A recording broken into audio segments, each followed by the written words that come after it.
Hello everyone, this is Boricua Binks and welcome back to Let's Play the Great Ace Attorney Chronicles, where we are continuing on in the 5th case of the game, The Adventure of the Unspeakable Story. We are in the trial. Alright. I believe we are narrowing in on the Skulkin brothers now, so let's see. She said, "But the accused is a pig purse. Common gutter trash. Why look any further for the wrongdoer here?" "Because the Skulkin brothers are thieves, madam. No better, in fact worse, than a pig purse. I believe that these brothers were looking for something on the victim's counter that night. Ladies and gentlemen of the jury, if you would condemn the defendant on the grounds that she's a pickpocket, would it not at least be right and proper to thoroughly scrutinize testimony given against her by two thieves? Yeah." Well said. I, for one, would like to hear more from that shady pair. Use his head. "Can you all see now? I think you'll find stereoscopes aren't playthings. You've seen their extraordinary potential firsthand." Yeah, we got it.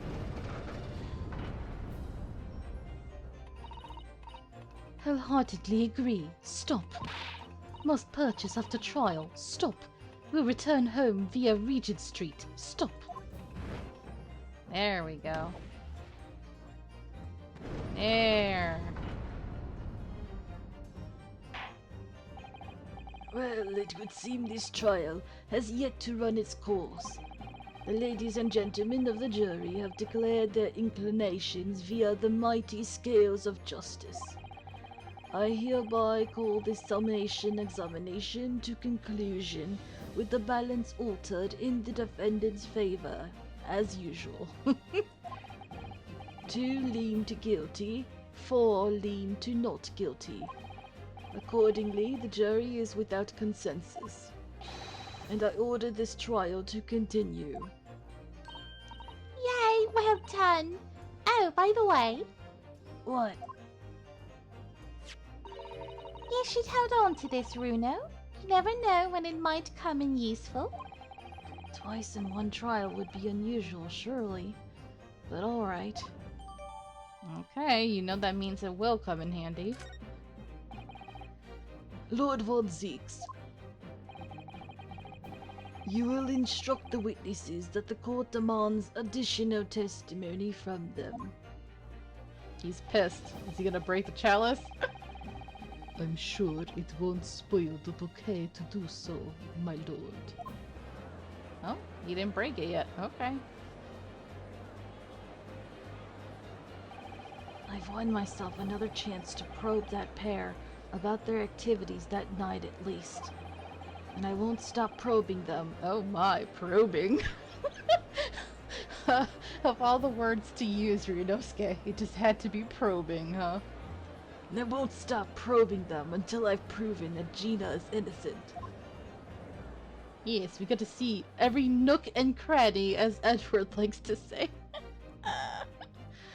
Oh, to be continued. Oh, dang it, we were so close. Ah, if only I'd kept going. That would have been perfect. I'm sorry, guys. Oh, by the way, this is my first time back recording since my long vacation.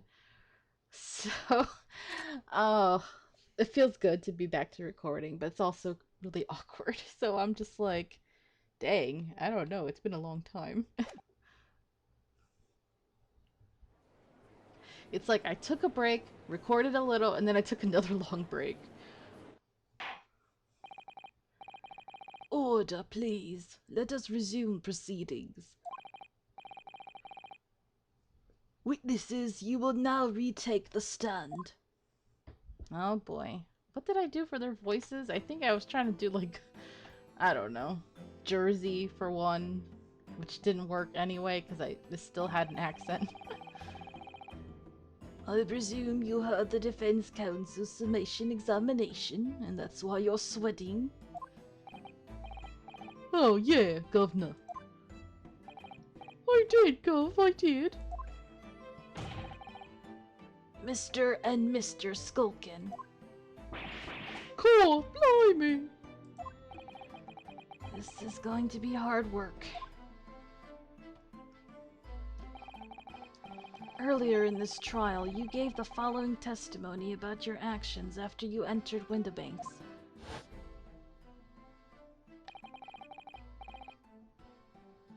Well, it was bedlam soon as, wasn't it?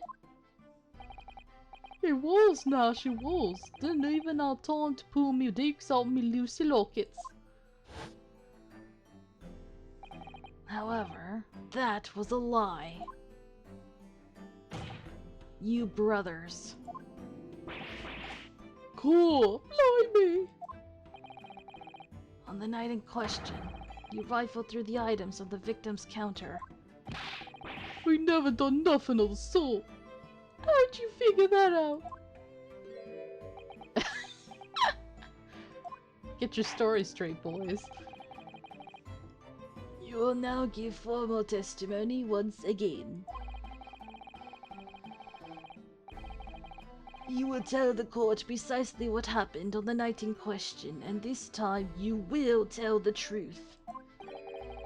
Each lie that passes your lips serves to increase the severity of your punishment. Yeah. And that, gentlemen, may deal a crushing blow to your chances of ever seeing the light of day again. You see what I did to this chalice? That is what I will do to your balls. Oh my god! They're like, cool, blimey! Our balls, no! Get 'em, Van Zieks, get 'em! They're scared.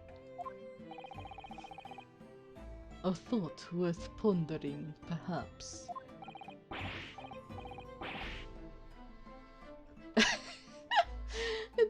They're just so stupid. Say no more, Cove, we hear ya. We'll blab, we'll squeak, we'll peach. Uh-huh. Illegal entry, the whole truth. Alright, we did knock a few things over, but we weren't rifling for nothing. It was when we heard the gunshots, eh? Made us both jump and all that stuff went flying. Lummy, it didn't half give me a fright. We was thinking the shoot'd come out the door and get us next.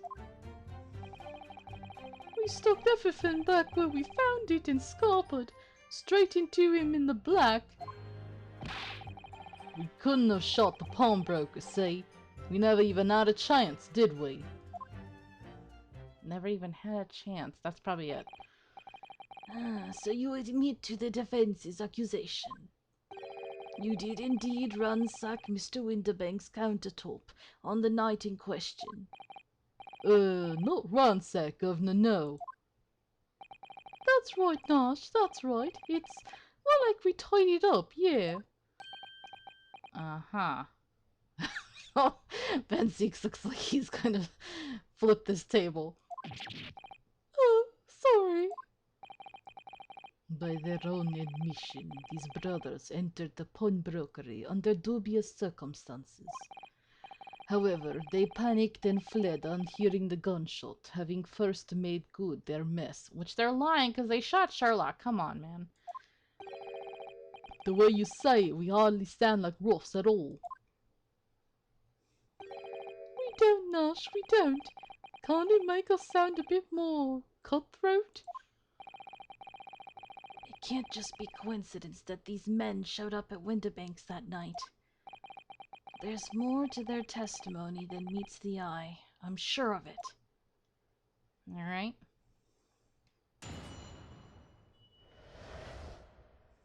Let's get them. Okay, you knock things over. Hold it! If that's the case, then why didn't you testify to that effect in the first place? Well, you know, we ain't exactly squeaky clean, are we? We ain't, Nash, we ain't. If we admitted to something like that, people would think we was up to no good. Well said, Ringo Mio China. We'd only land ourselves in even more trouble. And in fact now, as a result of lying in your previous testimony, that's exactly what you've done. Landed yourselves in even more trouble. That's rotten luck. Says the rotten apple eater. Witnesses, explain your actions to the court. Why did you ransack the victim's counter? We never ransacked nothing. Right, Nash, right. More like we tidied the place up. Look how angry he looks. If looks could kill, they would both be dead. Oh, sorry. Okay, so when we heard the gunshot... Hold it! So what you're saying is... the sound of the gunshot shocked you so much you knocked all those things off the counter. Well, it shocked one of us that much, yeah. This bag of nerves needs to learn to keep his shirt on. Look, it was loud alright. Blimey, me dead granny would have woken up at that bang. Big brother here screamed like a bloomin' baby and fell over on the counter. He knocked over a load of books, a candlestick and some skull whatnot. They got tangled in some marionette, what knocked over a picture frame, what knocked them scales on the floor, which is basically everything, okay. You've really mastered working quietly then. What a racket! Me granny would have been scared back into her grave at a clatter like that. So in short, the gunshot took you by surprise. And then some, I mean, it was quiet as a mouse and then all of a sudden, BAM! Oh, what's going on? Okay, what's going on? Excuse me! Inspector Gregson, do you have something to add? Like I keep saying, I don't appreciate being lumped in with these scoundrels. No, something to add about their testimony? Why did you react right there? You seemed to react just now at what Mr. Skulkin said. Did it make you think of something? It's probably nothing, of course. I wouldn't even bother to mention it only... Well, the fact is, cases don't get solved if you ignore the little details. How about you just tell us what's on your mind? As you know, we brought these fellas into the yard for questioning last night. And the statement they gave then told a slightly different story to what they're saying now. Of course.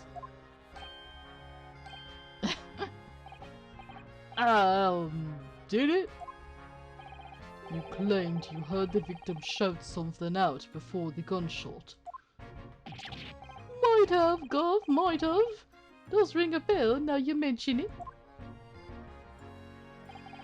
Granted, it's only a minor detail, but still. Thank you for bringing that up. That sounds actually very important.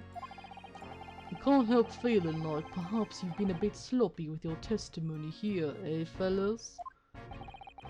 If I discover the witness's testimony has been any more sloppy than it has hitherto proven to be, I shall be forced to bring the very harshest punishment to bear against them. Get them for perjury. They've been lying their asses off the whole time. Easy, easy. We'll get it right this time. That's it, yep. It's all coming back to me now. Then speak. Supplement your testimony with whatever details have miraculously returned to your questionable minds, sirs. Right you are, Gov. Alright. This is new. just before the gunshot, we heard a voice yelling out, "Give me that gun!" Hold it!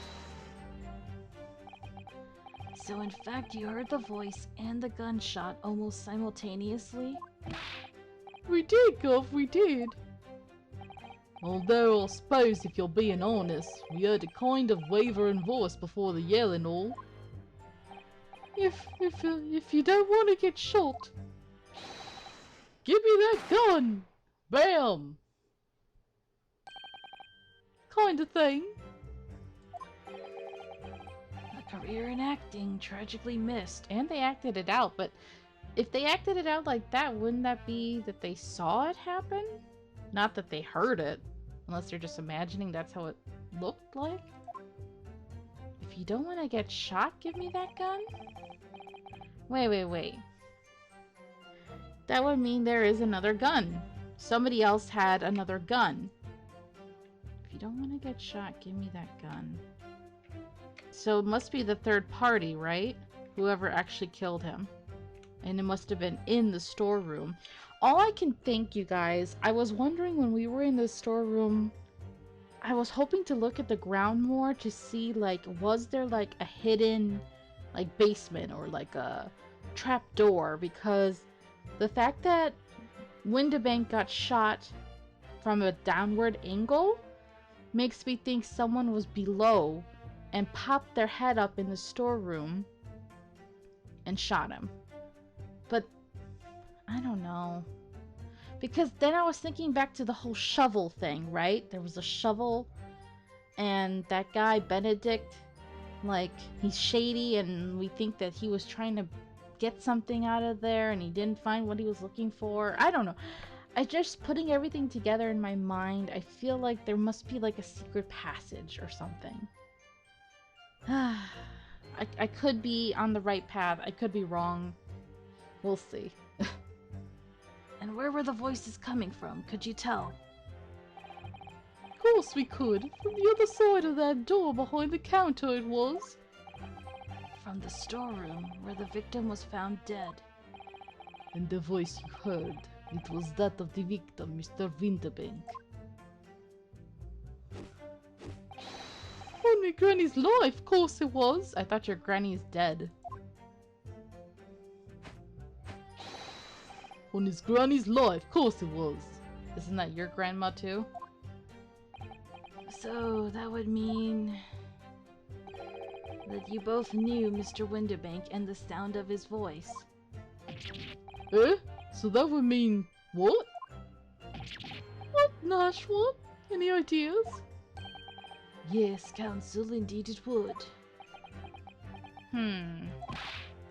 Nah. We didn't know the geezer.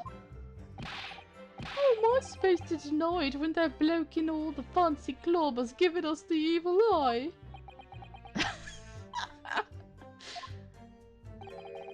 If you value your lives, you will ensure your testimony is accurate and true.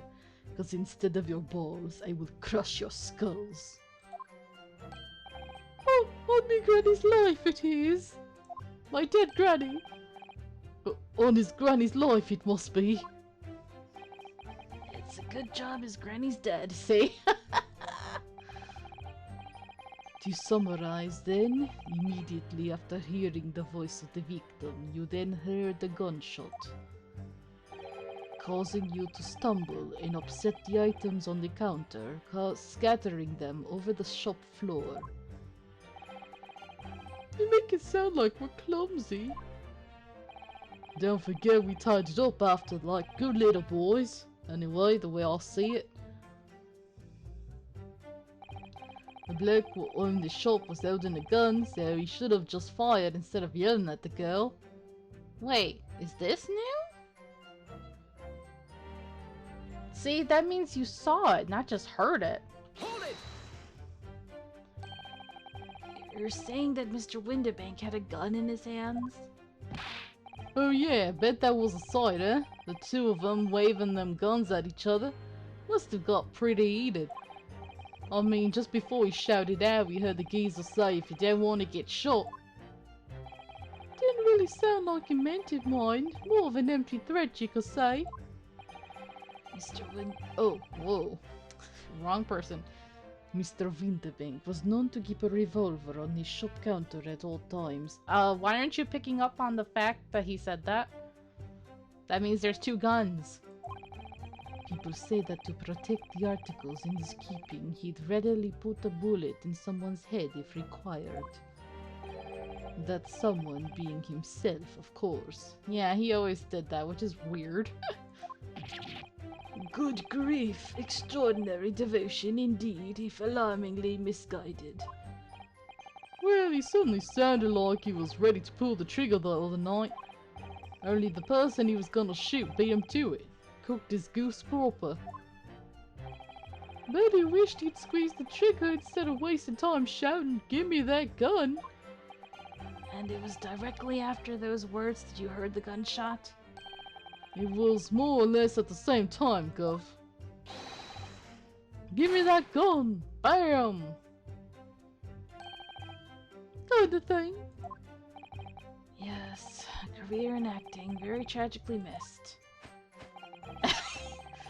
Then we heard the sound of someone hitting the deck. They're so funny when they do that. Before everything went dead quiet. After that, we done a slapdash job tidying the place up. Okay, we see the shooter come out the door and get us next. Okay, before we continue...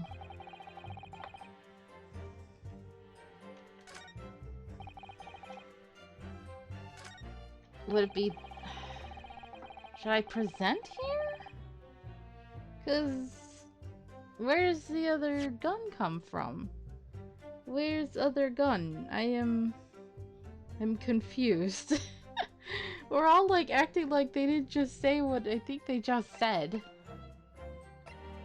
Gun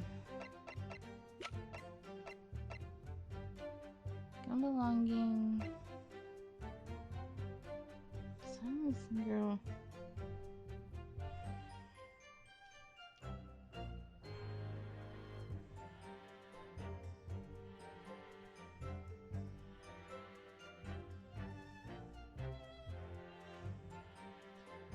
Is this the right?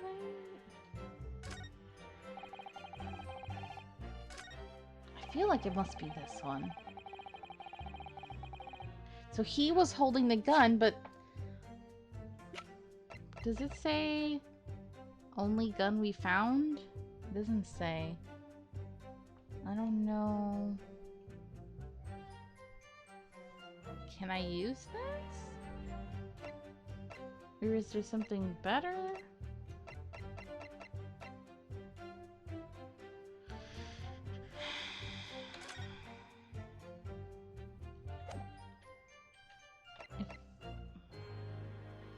Gina was holding.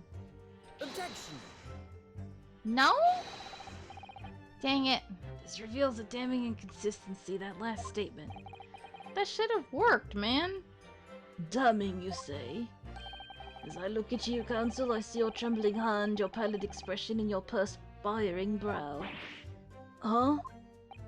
It seems to me that is the damning inconsistency here, with the misplaced confidence of your assertion. Dang nabbit. I don't know. He has a damning tongue. Okay. You invited, sir. So, it has to be this. Then what do I use as evidence?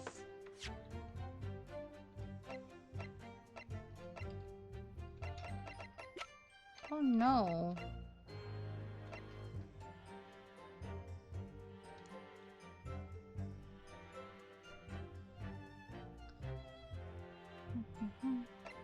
This one with her holding the gun?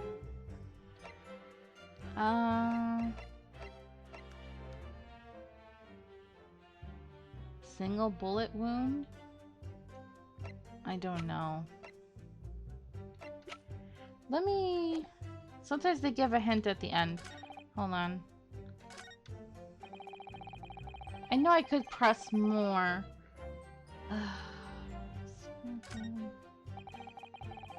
I shot the pawnbroker, we never had a chance. See, I thought it would be this one, but now... What does he say? That's it? That's the full extent of their testimony? What is it, Bruno? You look very fierce. I could pour you some herbal tea if you're tired. Oh, thank you, but I'm fine. Being such a logical thinker, you'll probably laugh. But I feel as though these brothers are still hiding something. Something important. It is nothing more than a feeling, though. I've no proof to support it. Well, feelings can be very logical at times. Sorry? People's expressions, the movement of their eyes, the words they choose. You can take all that in and your brain will quietly analyze it to come up with a feeling like you described. You've concluded that there's something suspicious about their testimony without knowing why, that's all. I think you should trust your instincts. Iris, thank you.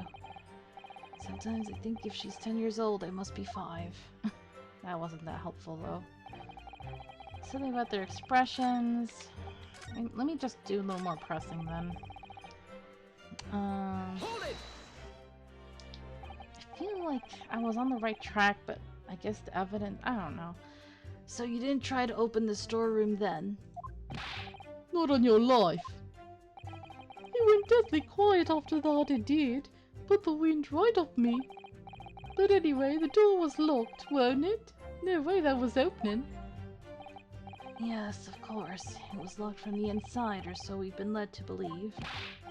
It was, Gov, it was. From the inside. Right, so we had no way of knowing what was going on in there, did we? Hey, but you had the peephole, didn't you? Unless there was some other way to get a view of the inside of the storeroom. Like through the keyhole or spy hole, perhaps? Don't ring no bells, don't light no lights. What? We had to cut and run before we noticed anything like that. Oh, okay. We're still cutting our teeth in this game, see, but one day... we'll really cut the mustard. Okay, whatever. Please, cut it out. But as we know, behind that door was the victim's lifeless body, with the accused not 2 feet away. Yes, unfortunately. Okay. Gina was in there unconscious with the gun in her hand. To confirm, would it be correct to say that neither of you set foot inside the storeroom? That's right, Gov, that's right. Couldn't have, even if we wanted to. Okay. Stuck everything back where we found it, and Scarpered. Hold it! Yes, whereupon you fired a shot from your own gun at Mr. Sherlock Holmes. Oh, yeah, we was a bit hasty there. We was, Nash, we was. Truth be told, I was already shaking like a leaf when you lot turned up. If you're shaking like a leaf, don't put a loaded gun in your hand. Good advice, miss, good advice. Truth be told, my mind went totally blank. Before your mind goes totally blank, make sure you don't have a loaded gun in your hand. A mental note made, miss. After that, we legged it down the street, but apparently we looked dodgy to the coppers or something, so they copped the derbies on us like winking. The way they talk, man. And after you'd been handcuffed, the police found this revolver in your possession, correct? Well, yeah. Well, listen, that proves it, don't it, huh? Okay, this one. The we couldn't have shot him. Hold it! I thought this was it earlier. And why should we believe that? What? Well, 'cause it's true, isn't it? That place was totally empty when we went in. At that time, the victim was already in the storeroom, having been forced to open the door by the accused with a gun to his head. In other words, on the night in question, these 2 witnesses never even laid eyes on the proprietor of the pawnbrokery, Mr. Winterbank. Correct? You've got it, mister! Down to a T. Still, the Skulkin brothers never actually encountered Mr. Windibank? Is that really true, I wonder? Okay, we saw all this already.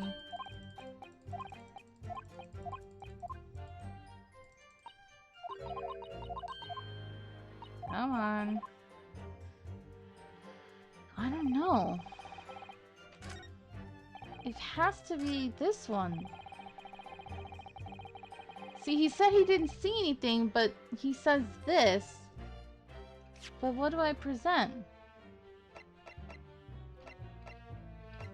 Oh.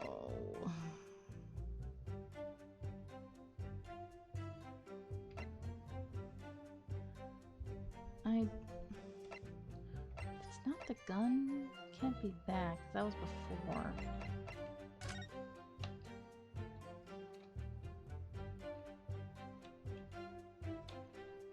I don't know. I'm gonna try this. I really don't know, guys. Objection! What? Why did that work? That was like a shot in the dark. I really don't get why that... The only reason I thought of even using that was because when I pressed that other statement, it showed that image of him and then it showed Gina to the right. But then when I look at it in the court record, it doesn't show Gina. Whatever. Whatever. I still think the gun should have worked. I'm kind of salty. So you're saying that on the night in question, the victim, Mr. Windibank, was wielding a gun, is that correct? That's it, Golf. You got the picture. Yes, now she is. No question. And yet, photographic evidence obtained immediately after the incident clearly shows that Mr. Windibank was not holding a firearm of any description. Oh, I thought we were arguing about Gina. We were arguing that he didn't have a gun in his hand. Oh. I see. This is one of those times in Ace Attorney where, like, you're presenting something and you're like, okay, this is right, but why? Because the logic... Sometimes the logic leads you to the same conclusion, but it goes down a different path. Okay, I gotcha now. Yeah, okay. I still think the gun should have worked, but whatever. Huh? You what? Gordon Bennett, that ain't right. Objection! There can be no question that the victim's revolver was used in the incident. I will remind the court that Mr. Windibank's gun was found at the scene. See, that's the image I was thinking of, was her. Not only was it identified as the murder weapon, but it was found in the accused's hand. Then what about what they heard about a second gun? Yeah, that Moltola used the victim's own gun to finish him off. Give me that gun! Bam, yes. Kind of thing. Hold it! That thing you guys keep doing. Stay exactly where you are. Right there. Hmm? If the crime had taken place as you've so colorfully described in your testimony, Then he would have been shot in the front, not the back. it would give rise to an undeniable and significant inconsistency in the final moments you just acted out. Yes. Goodness, are you sure, Counsel? You intrigue me, my learned friend. But let's see some evidence to support your claim. Well, we will have to see that evidence in the next episode. Thank you guys so much for watching. I hope you're enjoying this. And until next time, have a nice day. Bye-bye.